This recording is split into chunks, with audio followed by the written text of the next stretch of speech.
trying to move out, but you don't know where to start, you don't know what to look forward to, you don't know what's gonna happen, because I mean, not a lot of us are doing this at our age, in our 20s, in this country. You know how it is. We're only allowed to leave the house if we've gotten married, and that's it. So there's not a lot of examples of people moving out and sharing their ideas, sharing what they learned so far. So I've been independent for 10 months now, so I'm going to share with you 5 lessons that I have learned in the past 10 months.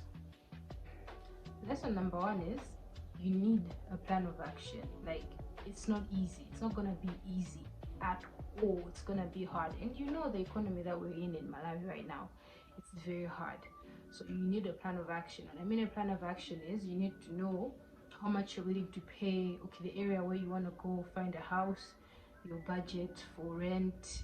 If they tell you that you need to pay on every 3 months or monthly, like I was lucky. I don't know if I should call it lucky, but yeah, I got a deal where I pay rent month to month. So that was better for me because it did not take a lot to start. But usually these people, when you rent when you rent houses, you need to have the same amount of rent saved. Yeah, you need to have the same amount of rent on top of the, let's just say, if you need to have 2 times the amount of rent, because that's what they ask for the deposit. No, is it called a deposit? Whatever. Yeah, I think this is called a deposit. So you need the 1 month's rent plus the same amount as the deposit. So yeah, you need to know that. You need to know that when you get to the house, you need to buy light bulbs, you need to have like curtains, you need to have like at least a cooker or a gas stove, pots, plates, cups, the basic stuff. I moved out with the basic stuff. Right now I don't have a chair, I don't have a bed, but I have pots. Even though they were not like the fancy ones, I'm working on that, but I had like stuff I could start with. So you need to have like those things, and you need to know that you have to pay your bills and everything. So there's that. And point number 2, parents. Yeah, like I said, in this country, as a woman, you're not supposed to leave your house before you get married. So when you leave like I did, the parents feel ashamed because now, excuse my language, I'll be okay, I'm not gonna use that language here, but you're taken as if you're a loose woman. That's what you want to do when you move out. But moving out, you do it for your own personal reasons. Like for me, I need peace of mind. I'm 20, I'm 27. Yes, I'm 27, but I needed permission for everything, like just to go out, even in the morning. Let's just say not even at night, but even in the morning I had to ask for permission. I couldn't do many things. I also wanted my own space with my own rules, like my own house, my own kitchen, my own living room. I wanted to do things for myself. And I also do not conform to the idea that a woman should leave her father's house and go straight to a husband's house. I deserve to be my own person. I deserve to be independent at some point, because as a woman, my life takes a lot from me. It needs a lot from me. Like for example, if let's say I give myself 5 years just to myself, and after 5 years I'll get married, I'll have kids, I will no longer be living for myself. But at least now I know that, oh, I've done this stuff for myself before, and there's power in knowing that you can do something for yourself. For me, needing to want to be in my own space was very important for me, very important for my mental health, because now I was leading my own life. It was a high time. I mean, I can't be a 27-year-old and you're telling me, the 27-year-old with a job, and you're telling me to stay in your house under your rules. I mean, we're now adults. I mean, I'm not like, we're not at the same level, but you know, we're doing the same thing. You are hustling to survive, I'm hustling to survive. So, you know, anyway. So what I did with my parents was I told them, this is what I've always wanted to do. I've always wanted to be in my own space, you know, do my own things. I don't want to be influenced by anybody, by society. I just want to go through life alone, because, okay, not all of life alone, but some point in my life, I just want to experience what it is to rely on myself. Because before this, I didn't even have confidence that I could do anything for myself. Everything was done for me, and I know most of you can relate, but yeah, I had to sit them down and let them know that this isn't helping my mental health. I'm getting old. I'm getting old, and I need to feel independent. I need to feel confident in myself. I need that. Yeah, eventually they let me go, but they weren't very happy. You know. So if your parents don't allow, I'm not saying defy them. My parents I could reason with them. I gave them my points, they gave me their points. We assured each other and they let me go. I'm not saying it will work for everybody. You might just get in trouble with your parents, but that's not what I want you to do. If your parents vehemently don't want you to go out, respect that and don't go out. But like I said, sometimes when you really want something, you have to fight for it. I fought for my stuff. Point number 3. The other thing that you have to learn, that now that you live on your own, is budgeting and discipline. Like for me, I'm an accountant by profession. You know, as accountants, we record everything. So naturally, I have an Excel sheet that's named Lisa's budget. So this is what I do. The Excel document has several sheets in months.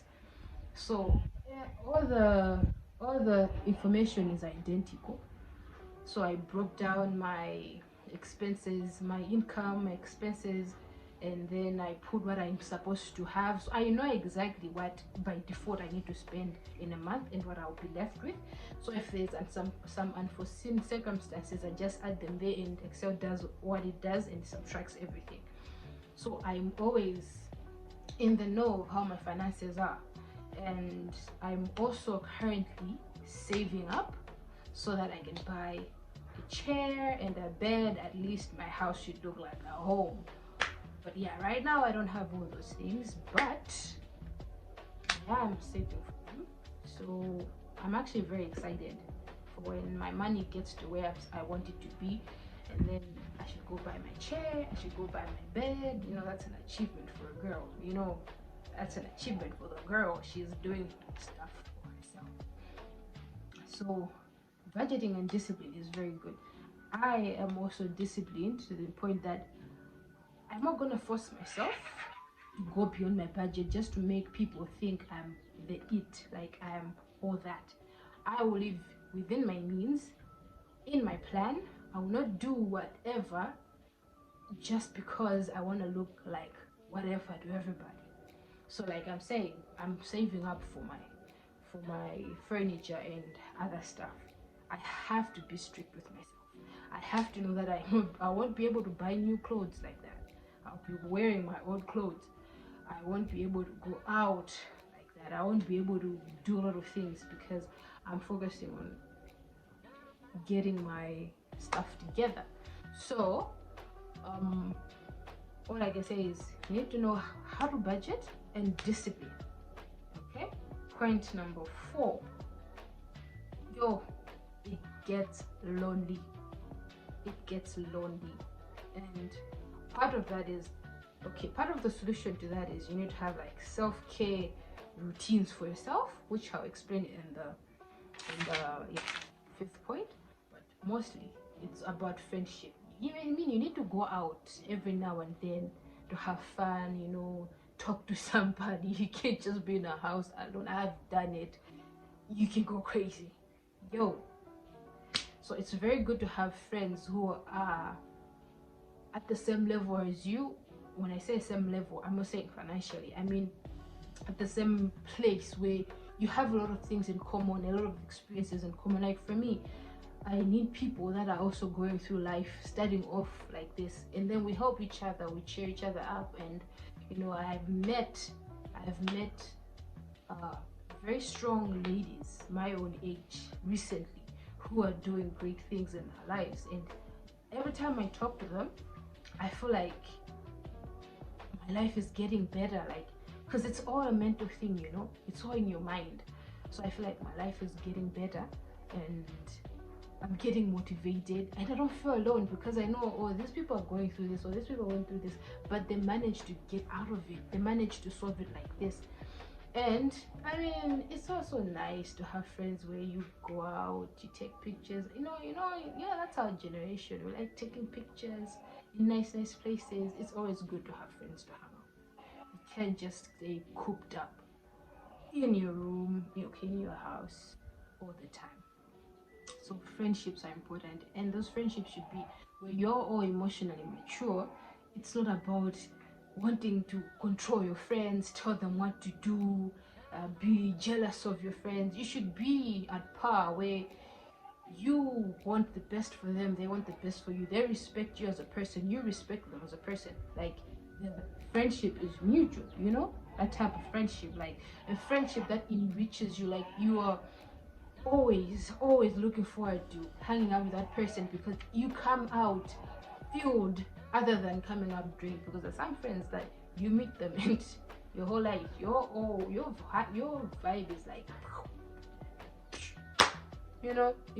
like every time you think about visiting, you're like, should I really, those friends, very draining. Fifth and final point is self-care and self-love.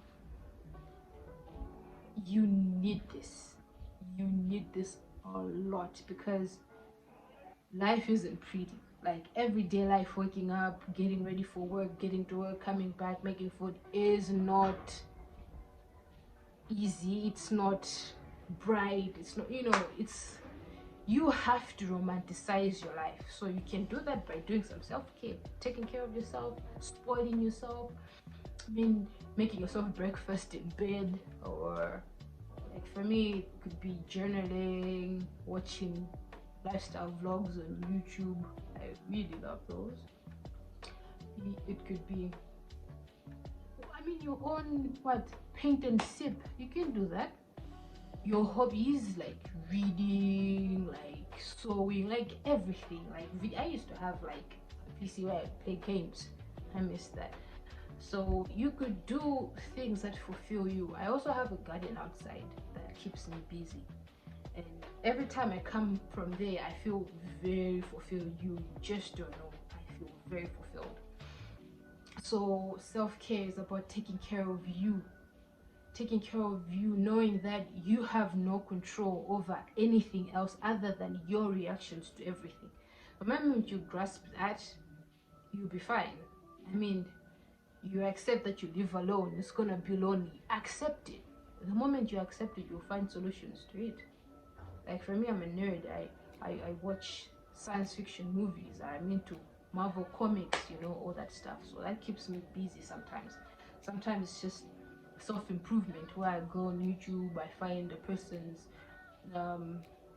motivational video, I take notes on that, and that fulfills me a lot. Actually, I'm a couch potato. I prefer staying at home and going many places, and also, Malawi is boring.